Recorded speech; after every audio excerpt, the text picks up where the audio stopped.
Здравейте и добре дошли в готварските видеокурсове на Литолив.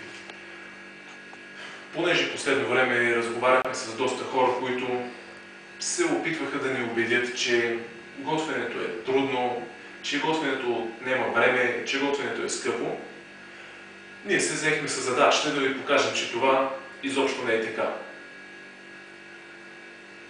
Днес сме избрали да ви покажем как се готви едно много лесно ястие, нарича се бъркани яйца. Направо няма да повярвате колко бързо става.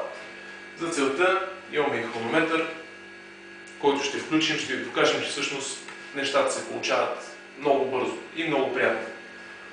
Така, като начало слагаме едни 5 минути за пазаруване и стартираме хронометъра сега. Вижда ли се?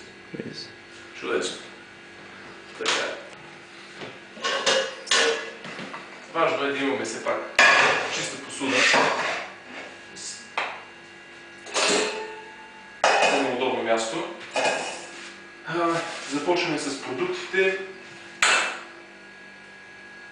Както казваше на Цецо баща му, като имаш хубави продукти, качествени продукти, шансът да сготвиш нещо, което не е вкусно е минимален. Чупим, да кажем, 5 яйца. Като броя на яйцата вече зависи от това колко сте гладни, колко тежите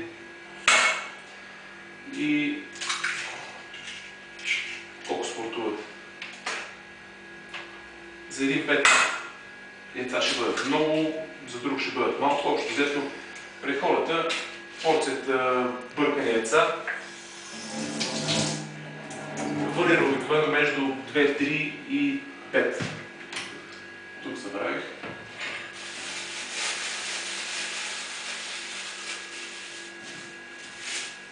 Сега от яйцата, разбира се, най-добрите са домашните яйца.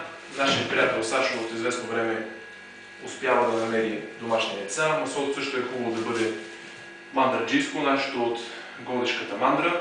Колко масло да сложим, това е около, да кажем, около 40-50 грама. Ако обичате масло, сложете повече.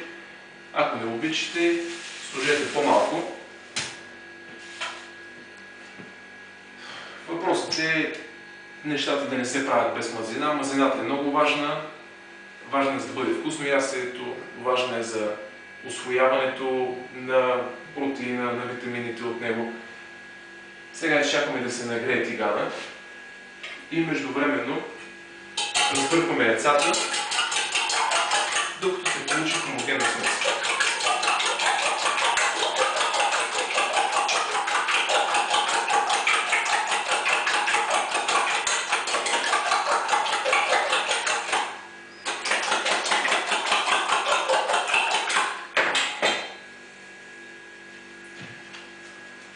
Тук са минали само 2 минути и половина и чакаме маслото да се разтопи хубаво.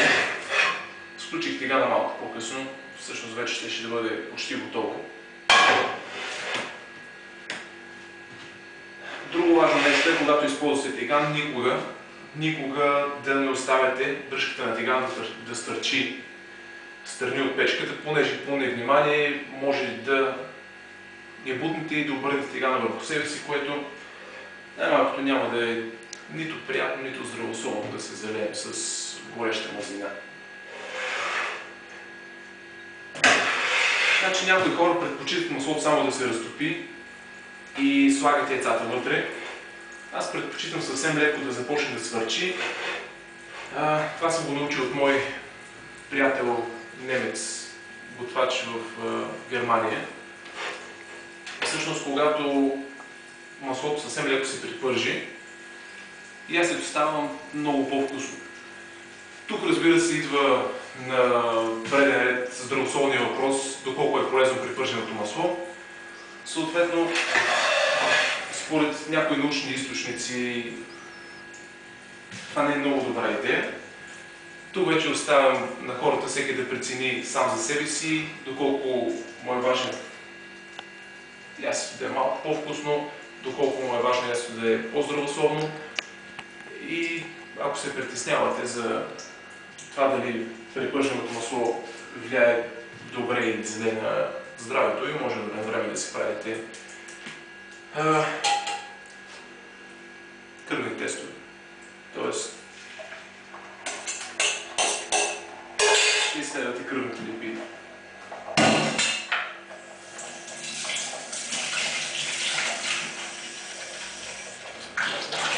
Как сме с времето, 4 минути и половина. Трябва една бъркалка.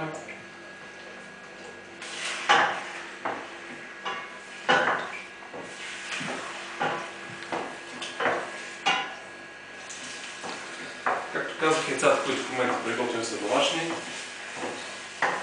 От кокошки, които са тичали по ливада и са се хранили основно с чиста храна, високо в планината. За жалост, яйцата в магазина всичките са от най-ниския възможен клас яйца. Така че, ако си купувате яйца в магазина,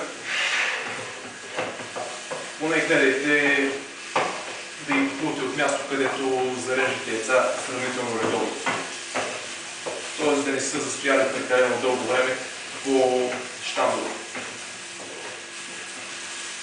Добре, и нашите бъркани яйца са готови. Това не са пържени яйца, това не са печени яйца, това не са препечени яйца. Бъркани яйца са 5 минути и 36 секунди до тук.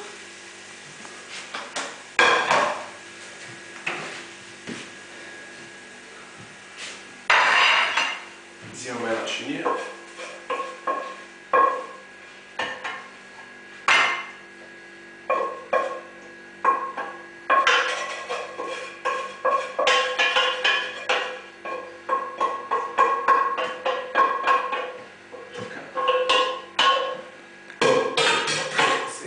Лято е.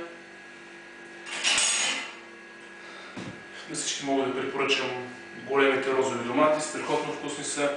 Може да гарнираме с няколко реза на домат, ако обичате домати, но лятото така или иначе не мога просто да не ви ги препоръчам. Това не са пластмасовите домати от зимата.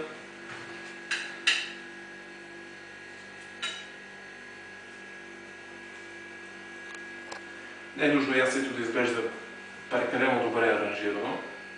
Все пак това е едно бързо приготвено ястие. Целта тук е да имаме нещо за хапване, което да се приготви бързо, да бъде вкусно. Ядем, тръгваме и така, сега посоляваме с малко сол. Без сол. Но принципно няма значение. И ако искаме, къде е горчицата? Ако искаме, може да добавим и мъничко горчица. Като цяло не прекалявайте с количеството, в повечето горчици има доста гадости вътре. Ако обичате, сложете си малко за вкус.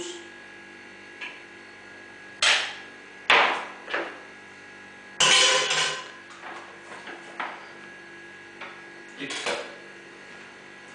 7 минути и 46 секунди по-късно вече сме готови да сме за консумация.